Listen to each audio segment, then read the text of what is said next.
Hello everyone and welcome again. So हम कर रहे हैं इस सीरीज़ में लेक्चरर फिज़िक्स मास्टर केडर और मेरिटोरियस स्कूल के एग्ज़ाम के लिए प्रेपरेशन। सो ये हमारा सेकंड लेक्चर है। लास्ट लेक्चर में हमने डिस्कस किया था उसमें हमने वेव फंक्शन, ठीक है, और एक्सेप्टेबल वेव फंक्शन की कंडीशन। और जो हमारा नेक्स्ट टॉपिक है, आज का टॉपिक है, that is physical interpretation of wave function and probability. So topic start करने से पहले हम देखते हैं क्वेश्चन के बेस पे हम फाइंड करेंगे उसका टॉपिक डिस्कस करेंगे और उसका सोल्यूशन फाइंड करेंगे। So let's see the question is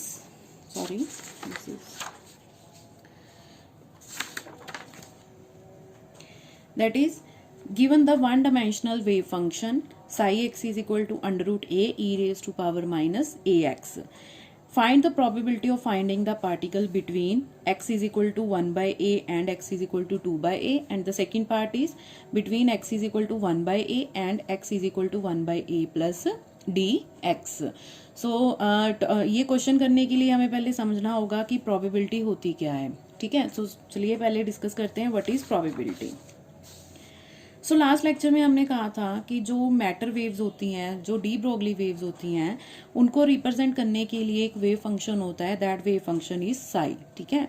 and अगर हमें मैटर वेव को रिप्रेजेंट करना है तो वो वेव फंक्शन की वैल्यू क्या होगी, that will depend on X and T. Psi X T will be equal to A E raise to power iota K X minus omega T.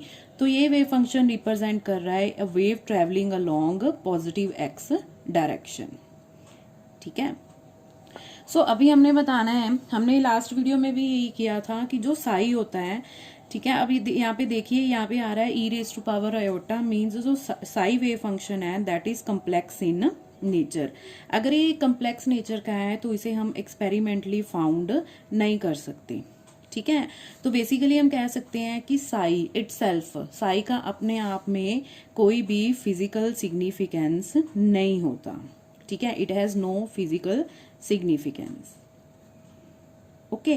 But अगर हम फाइंड करें the product psi star psi, अगर हम Sai star Sai find करते हैं, Sai star क्या होता है, Sai star is complex conjugate of Sai. तो यहाँ पे मैं मेंशन कर देती हूँ what is Sai, Sai star is complex conjugate of Sai, ठीक है। तो साई स्टार अगर हम ये वेव फंक्शन यूज करते हैं डी ब्रोगली वेव के लिए, तो साई स्टार हमारे पास क्या आ जाएगा, ए स्टार। तो कम्प्लेक्स कॉन्जुगेट कैसे फाइंड करते हैं कि जो भी आयोटा वाली टर्म होती है उसका साइन चेंज करते हैं। अगर यहाँ पे प्लस आयोटा है तो हम यहाँ पे क्या कर देंगे, माइनस आयोटा, ठीक है। तो ये वैल्यू हो गई हमारी साई स्टार की। और अब psi psi is equal to A E raise to power iota K X minus omega T, ठीक है। सो ये क्या हो जाएगा, देखिए ये ई की पावर नेगेटिव है, ये ई की पावर वाला फैक्टर है जो पॉजिटिव है, ये एक दूसरे को क्या कर देंगे, कैंसिल। तो हमारे पास बच जाएगा ए स्टार ए, क्योंकि ए क्या है, एक कांस्टेंट है, ठीक है, और that is a real number. तो इसकी जो प्रोडक्ट है वो भी क्या आएगी हमारे पास, रियल ही होगी, ओके। सो अब हमने क्या कंक्लूड किया कि जो साई वेव फंक्शन है, जो मैटर वेव को रिप्रेजेंट करता है, वो खुद में कम्प्लेक्स नेचर का है, जिसकी वजह से उसका कोई भी फिजिकल सिग्निफिकेंस नहीं है। बट जो हमारे पास प्रोडक्ट होती है that is psi star psi, that is equal to A square, and we can also represent psi star psi like this, ठीक है। सो मॉड ऑफ साई उसका स्केयर करेंगे तो वो रिप्रेजेंट करेगा साई स्टार साई, और उसकी वैल्यू क्या आ गई, दैट इज ए स्क्वायर। और ये हमारा क्या था, एम्पलीट्यूड ऑफ द वेव, ठीक है। जैसे ये जहाँ पे जो ए था वो क्या रिप्रेजेंट करता है, amplitude of the wave. So Sai star Sai हमारे पास आ गया एम्पलीट्यूड का स्केयर, ठीक है। सो पहली चीज तो ये होगी कि इंटरप्रिटेशन हमने कर ली साई की क्या होती है, और उसका मीनिंग फाइंड कर लिया कि साई का मीनिंग नहीं होता, साई स्टार साई का कोई ना कोई फिजिकल मीनिंग होता है। सो अब हम डिफाइन करेंगे प्रोबेबिलिटी, ठीक है। सो साई स्टार साई, जब हम साई स्टार की और साई की प्रोडक्ट करते हैं तो हमारे पास एक फंक्शन आता है दोनों की प्रोडक्ट होने के बाद, that function is called probability, ठीक है। एंड इन दोनों की प्रोडक्ट क्या रिप्रेजेंट करती है, it represent the probability of finding the particle per unit length, क्या होती है कि यूनिट लेंथ में हम पार्टिकल को फाइंड करने की जो प्रोबेबिलिटी होती है that is represented by Sai star Sai. अब इसका मतलब क्या हो गया, देखिए हमारे पास जैसे हम बोलते हैं कि लाइट का ड्यूल नेचर होता है, तो सिमिलरली मटेरियल पार्टिकल का भी क्या होता है, ड्यूल नेचर होता है। वो पार्टिकल तो होता ही होता है, बट जब वो मटेरियल पार्टिकल मूव करता है then it is associated with the wave and that waves are called matter wave. ठीक है, सो हमारे पास ये है कि सपोज कर लीजिए कि इतने रीजन में वो पार्टिकल वेव की फॉर्म में क्या कर रहा है, मूव कर रहा है। ठीक है, suppose this is the region D X, तो मीन्स इतने रीजन में हमारे पास प्रोबेबिलिटी होगी कि वो पार्टिकल कहीं ना कहीं पे प्रेजेंट होगा। ठीक है, so this is the probability of finding the particle per unit length. अगर पर यूनिट लेंथ हम फाइंड करेंगे तो ये एक्सप्रेशन आएगा। अगर हमें मेंशन किया है कि इस लेंथ में आप फाइंड करो, जैसे dx लेंथ में फाइंड करो, तो हम उसको क्या कर देंगे, उसके साथ मल्टीप्लाई कर देंगे, तो फिर हमारे पास प्रोबेबिलिटी बन जाएगी px3 ds is equal to dx is equal to psi star xt psi xt and dx। ठीक है, so this is the probability of finding the particle in the length D X, means इतनी length में particle कहीं ना कहीं find जरूर होगा।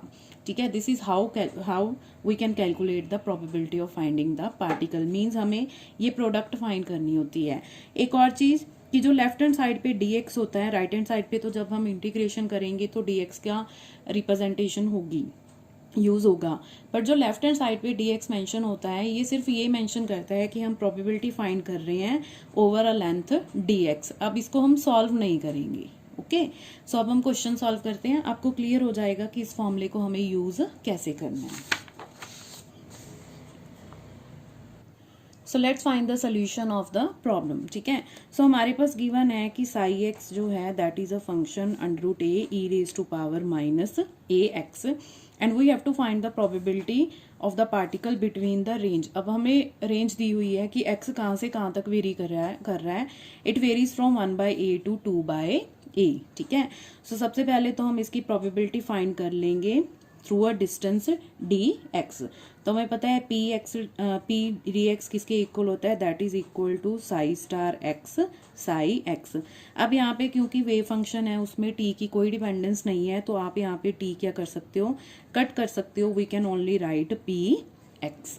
ठीक है, अगर साई वेव फंक्शन में t की डिपेंडेंस होगी फिर प्रोबेबिलिटी भी क्या होगी, टाइम डिपेंडेंट होगी। ओके, सो ये हो गया dx।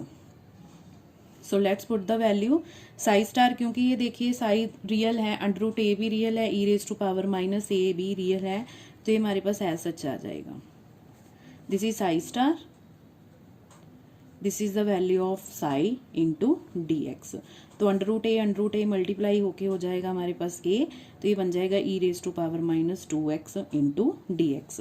So this is the probability of finding the particle in the distance dx। अब हमें फाइंड कहाँ से कहाँ तक करनी है, from x is equal to 1/a to x is equal to 2/a, therefore total probability.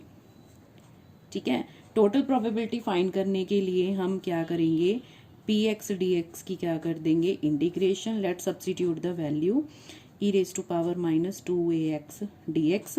Limits क्या हमारे पास दी गई हैं, 1/a टू 2/a। ठीक है, अब हमें जस्ट क्या करना है, इंटीग्रेशन को सॉल्व करना है। So a is a constant, ये इंटीग्रेशन से बाहर आ जाएगा, और e raise to power minus 2ax की इंटीग्रेशन कितनी आ जाएगी, डिवाइडेड बाय -2। ठीक है, 1/a to 2/a। So this is equal to ये -1/2 हम क्या कर लेते हैं, बाहर निकाल लेते हैं, 2ax 2/a टू 1/a। ठीक है, सो a से क्या हो जाएगा, a से a कैंसिल हो जाएगा, -1/2। लिमिट्स फिल करते हैं, upper limit minus lower limit. So E raise to power -2a, x की जगह पे पहले हम फिर करेंगे 2/a minus E raise to power -2a into 1/a। ठीक है, तो यहाँ पे a से a कैंसिल हो जाएगा, a से a कैंसिल हो जाएगा, -1/2 e raise to power -4 minus E raise to power -2। ठीक है, सो अगर हम नेगेटिव साइन शिफ्ट कर दें तो हमारे पास प्रोबेबिलिटी क्या आ जाएगी, e raise to power -2 minus E raise to power -4 divided by 2। So this is the value of probability of finding the particle in the range x is equal to 1/a to x is equal to 2/a। Is it clear? ठीक है, so second part है हमारे पास, जो limit हमें दी गई है x is equal to 1/a to x is equal to 1/a plus dx। ठीक, so अब फिर से हम सॉल्व करेंगे P X D X, that is a e raise to power minus 2ax dx। Okay, so यहाँ पे हमारे पास x कितना है, x 1/a से 1/a प्लस dx तक ही वेरी कर रहा है, तो x की वैल्यू कितनी है हमारे पास 1/a।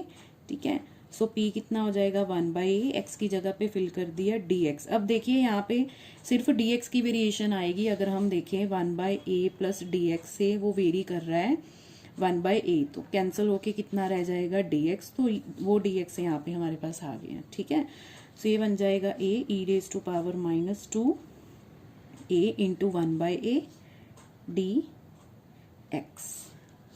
सो ये बन जाएगा a e raise to power minus 2 dx. So this is the probability of finding the particle in the given result. Okay. सो ये जैसे हमने दो प्रॉब्लम्स कर ली हैं, एक के दो पार्ट थे, तो बस हमें यही करना है कि जब भी आपको वेव फंक्शन दिया हो, प्रोबेबिलिटी डेंसिटी या प्रोबेबिलिटी पर यूनिट लेंथ अगर आपसे पूछी है तो dx से हमें मल्टीप्लाई नहीं करना। अगर पर लेंथ की किसी लेंथ की वेरिएशन दी हुई है तो हम dx से मल्टीप्लाई करके बाद में ये वाला फॉर्मूला लगा के उसकी टोटल प्रोबेबिलिटी फाइंड कर सकते हैं। ठीक है, okay, let's see one more question.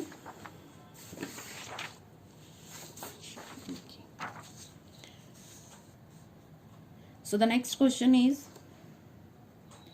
a particle is described by a wave function psi x is equal to under root 3x when x varies from 0 to 1, lies between 0 to 1 and 0 elsewhere, and we have to find the probability of finding the particle with the interval 0 1/2। ठीक है, so again हम वही formula लगा के use करते हैं। अब यहाँ पे भी जो साई की वेरिएशन है that is only with x, so हम P X D X find करेंगे, that will be psi star X psi X D X. ठीक है, और ये किसके इक्वल आ जाएगा अंडर रूट 3x। अब फिर से यहाँ पे कोई भी कॉम्प्लेक्स वेरिएबल नहीं है, तो हमारे पास ये डायरेक्ट वैल्यू बन जाएगी 3x² dx। So total probability कितनी होगी, total probability p will be equal to integration of px dx 3x² dx। Limits हमें क्या दी गई है, that is 0 to 1/2। Okay, so 3 will be out of integration and x² dx 0 to 1/2, that is equal to 3। इसकी integration हो जाएगी x³ 0 to 1/2। ठीक है, सो ये 3 आउटसाइड निकल के 3 से 3 क्या हो जाएगा कैंसिल, तो हमारे पास बन जाएगा 1/2³ minus 0³ that is 1/8। So probability हमारे पास कितनी आ गई 1/8, जब x किसके बीच लाई करता था 0 to 1। Okay, so this is how to solve the question related to finding the probability of a particle when wave function is given और कोई हमारे पास रेंज दी गई हो। ठीक है, सो नेक्स्ट टॉपिक करेंगे हम नॉर्मलाइजेशन एंड ऑर्थोगोनैलिटी कंडीशन का, वो हम नेक्स्ट वीडियो में करेंगे। टिल देन आप इसकी प्रैक्टिस कीजिए, और अगर कोई भी डाउट हो या कुछ भी है तो आप कमेंट सेक्शन में कमेंट करके पूछ सकते हैं। एंड लास्टली, अगर आपको वीडियो अच्छी लगी हो, कंटेंट अच्छा लगा हो, तो आप लाइक कीजिए, शेयर कीजिए और सब्सक्राइब कीजिए चैनल को, बेल आइकन दबाइए ताकि जब भी कोई नई वीडियो पोस्ट हो आपको साथ के साथ वो मिलती रहे। Till then take care.